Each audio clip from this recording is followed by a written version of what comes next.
শক্তিশালী এক ভূমিকম্পের সম্মুখীন হলো ঢাকাবাসী, যা বিগত বছরগুলোতে অনুভূত হওয়া ভূমিকম্পগুলোর মধ্যে অন্যতম তীব্র। কম্পনের মাত্রাটা এতটাই তীব্র ছিল যে ভূমিকম্প শুরু হতেই শহরের বিভিন্ন বহুতল ভবন থেকে মানুষজন দ্রুত নিচে নেমে আসতে শুরু করেন। অফিস ও বাণিজ্যিক কেন্দ্রগুলোতে এক বিশৃঙ্খল পরিস্থিতির সৃষ্টি হয়।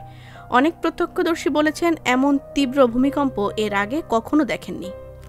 আমরা এসে দেখলাম যে আপনার উপর থেকে রেলিংটা ভেঙে 3 জন স্পট ডেড হয়েছে, আর 6 জন আরো আহত হয়েছে। উপরে বিল্ডিং থেকে পড়ছে। ভূমিকম্পের পর রাজধানীর বিভিন্ন স্থানে ভবন হেলে পড়েছে, অনেক ভবনে দেখা দিয়েছে ফাটলও। এছাড়া পুরান ঢাকার বংশালে একটি 5তলা বিল্ডিংয়ের রেলিং ভেঙে পড়ে 3 জন নিহত হয়েছেন।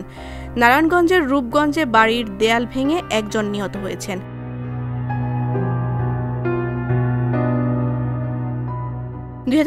সালের জানুয়ারি থেকে 2025 সালের নভেম্বর পর্যন্ত দেশে মোট 130টি ভূমিকম্প অনুভূত হয়েছে বলে জানিয়েছেন আবহাওয়া অধিদপ্তরের ভূমিকম্প পর্যবেক্ষণ কেন্দ্র।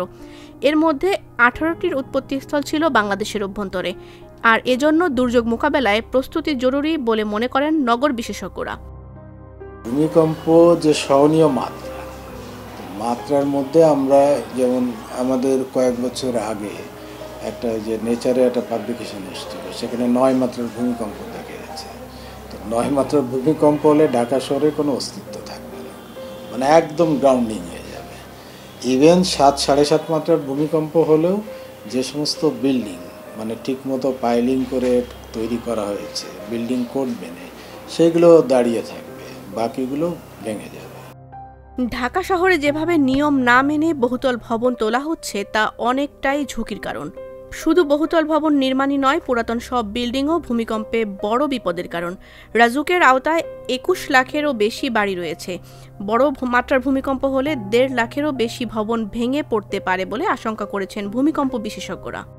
এখন গ্রেটার ঢাকা রাজুকের এলাকার মধ্যে বাসার সংখ্যা টোটাল 21 লাখ। তার মধ্যে পাকা দালান ওই 3,26,000 তখন পাকা দালান ছিল, পাকা দালান আছে 6 লাখের উপরে, তার মানে রাফলি 2 গুণ বেশি। তার মানে এখন 1.5 লাখের মতন রাফলি কিন্তু বাসাবাড়ি ক্ষতিগ্রস্ত হবে। এবং এই 1.5 লাখ বাসাবাড়ি যদি ভেঙে যায়, আপনি বুঝেন যে একটা 6তলার বাসায় রাফলি 10টা ফ্যামিলি থাকে, 5 জন করে থাকলে কত 50 জন, তার মানে কতজন মানুষ হতাহত হতে পারে সেটা আপনার স্ট্যাটিস্টিক্স নেন। গৃহায়ন ও গণপূর্ত মন্ত্রণালয় এবং রাজুককে ব্যবহার করে উঁচু ভবন নির্মাণের পায়তারা করে থাকেন আবাসন ব্যবসায়ীরা। কিন্তু নিজেদের নিরাপত্তার তাগিদেই দুর্নীতি নয়, বরং সচেতন হওয়া প্রয়োজন। যেই শহরের রাস্তাগুলো অতি সরু, আমাদের ফায়ার সার্ভিসের সক্ষমতা নাই, সেখানে উঁচু উঁচু ভবন বানানোর এই যে তাড়না, এটা কিন্তু শহরকে আরেক দফা ঝুঁকির মুখে ফেলে দিবে। কেননা কোনো একটা ভূমিকম্প হলে এই সরু রাস্তার মধ্যে দিতে আমাদের ইউটিলিটি সার্ভিস, ফায়ার সার্ভিসের গাড়ি যাওয়ার কোনো জায়গা নাই। অথচ বাইরের দেশে উঁচু ভবন হয় কিন্তু অনেক সুপ্রশস্ত রাস্তার পাশে, অনেক খোলামেলা জায়গার মধ্যে। আমাদের বাস্তবতা তো সেটা না। অথচ মন্ত্রণালয় এবং রাজুকের যেই আগ্রহ আমাদের এই যে আবাসন ব্যবসায়ীদের প্ররোচনায়, অথচ তারা কিন্তু পরিকল্পনাবিদ বা যারা স্বর্ণীয় ভাবেন তাদের কথায় কর্ণপাত করছেন না। এটা একটা বিস্ময়কর বিষয় এবং হতাশাজনক বিষয়। আগামী দিনে ভূমিকম্পের মতো ভয়াবহ দুর্যোগ থেকে বাঁচতে সরকার ও বাড়ির মালিকদের সচেতন হওয়ার পরামর্শ দিয়েছেন নগর বিশ্লেষকরা। Channel S news desk.